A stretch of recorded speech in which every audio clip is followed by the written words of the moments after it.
Kwa majina naitwa Patrick Mwalunenge, ni mbunge wa jimbo la Mbeya mjini, lakini pia ni mwenyekiti wa CCM wa mkoa wa Mbeya.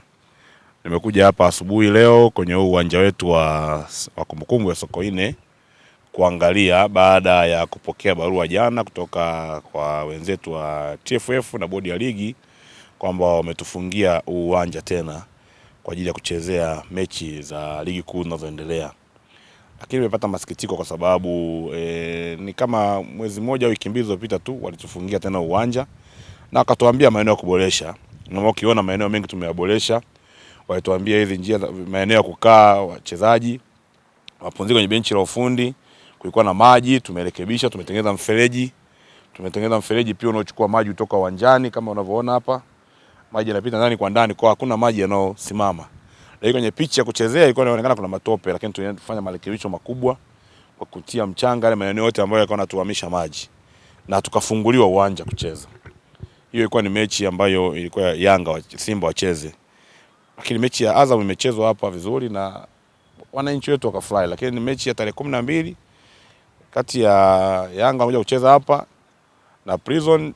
Jana tumepokea barua tena ya kufungiwa uwanja. Kwa hiyo kwa niaba ya wananchi wa Mbeya tunasikitika, kwa sababu wananchi wamesikitika sana kwamba mechi kubwa kama hizi wao kwao ni burudani, lakini pia ni uchumi, zinaingiza pesa kwa watu wetu wa mahoteli, watu na maeneo mbalimbali wa vyombo vya usafiri. Lakini sasa wameonyesha masikitiko yao kwamba ni kwa nini kila anapocheza mechi kubwa Yanga au Simba ndio uwanja wetu unakosa sifa, lakini mechi zingine uwanja unakuwa unafunguliwa. Na tulizungumza na wenzetu wa bodi ya ligi kwamba ni vizuri kama kuna marekebisho yapo watuambie kabla, kwa sababu mechi inachezwa tarehe 12. Tunazo siku hapa za kufanya marekebisho. Wangetuambia ni kitu gani tukirekebishe, kielezo kwenye ile barua yetu rekebishe kuliko kufunga uwanja.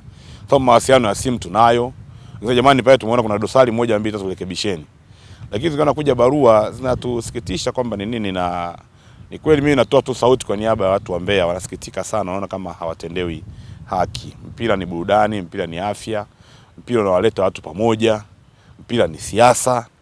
Lakini ndio hivyo tumefungiwa. Kwa hiyo naomba watu wenzetu wa TFF waliangalia hili jambo, na mimi kama mwenyekiti wa chama na kama ndio msimamizi wa huu uwanja nimejiridhisha, pasina shaka nimekuja hapo uwanjani kuona basi kama kuna dosari zozote ambazo zipo watuambie kabla tarehe 12 ili tuweze kuzirekebisha na watu wa jiji la Mbeya waweze kunufaika kwenye mechi hizo wanazozipenda za mpira, mechi wa mashabiki wa Yanga na mashabiki wa Prison waweze kufurahia na kuona kwamba na wenyewe wanakuwa ni sehemu ya burudani ya ligi yao ambao wanaipenda ligi kuu ya Tanzania. Bongo Play TV.